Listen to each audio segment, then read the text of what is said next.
वसंत ऋतूच्या आगमनी कोकिळा गाई मंजुळ गाणी, नागपंचमीच्या शुभ दिनी सुख समृद्धी नांदो जीवनी। नागपंचमीच्या दिवशी तवा ठेवत नाही, कापत नाही, म्हणून आज आपण हे पुरणाचे दिंडे बनवत आहोत। तर त्यासाठी आपल्याला 1 वाटी हरभरा डाळ घ्यायची आहे। तिला स्वच्छ 2-3 पाण्यात धुवून घ्यायचं आहे आणि ती डाळ 2 वाटी पाण्यात 1 तासासाठी भिजवून ठेवायची आहे। 1 तासानंतर ती डाळ आपल्याला कुकरमध्ये शिफ्ट करायची आहे। त्यात आपल्याला थोडंसं केशर, हळद, चवीपुरता मीठ टाकून 3 शिट्ट्या करून घ्यायच्या आहे। आणि 1 वाटी डाळीसाठी मी 1.5 वाटी कणिक घेतलेली आहे गव्हाची। याच्यात मैदा वगैरे काहीच घातलेला नाही। आणि चवीपुरता मीठ आणि तेल टाकून त्याला आपण पोळीचं जसं कणिक मळतो तसं मळून घेतलेलं आहे आणि त्याला झाकून ठेवलं आहे जोपर्यंत आपलं पुरण इकडे रेडी होतं तोपर्यंत।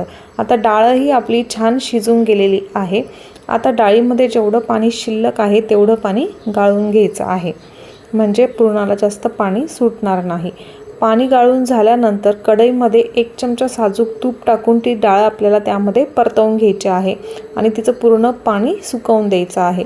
तिला छान स्मॅश करून घ्यायचे आहे आणि त्यात मी 1 वाटी गूळ घालत आहे। डाळ पूर्ण कोरडी झाल्यानंतर गूळ घालायचा आहे, नाहीतर मग पुरणाला पाणी सुटू शकते। इथे मी साईडला सुंठ किसून घेत आहे।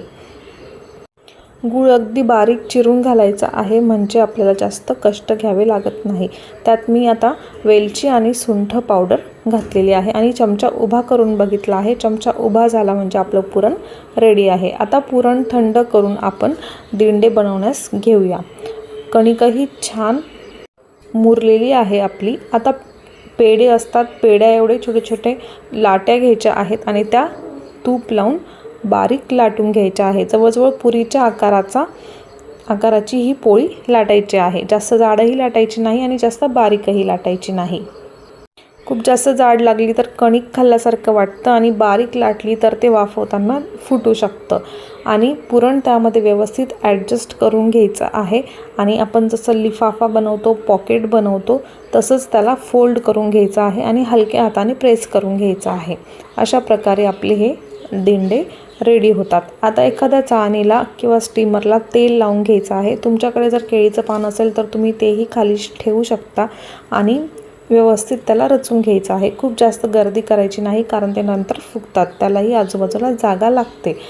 अशा प्रकारे आपण 10 मिनिट याला शिजवून घ्यायचं आहे। इथे मी चाळणीतही करून दाखवले आहेत। या चाळणीतही आपण 10 मिनिट शिजवून घ्यायचं आहे। आणि याला खाण्याची पद्धत, यावर साजूक तूप घालून खायचं, अप्रतिम लागतात। Thank you so much. Like, share and subscribe.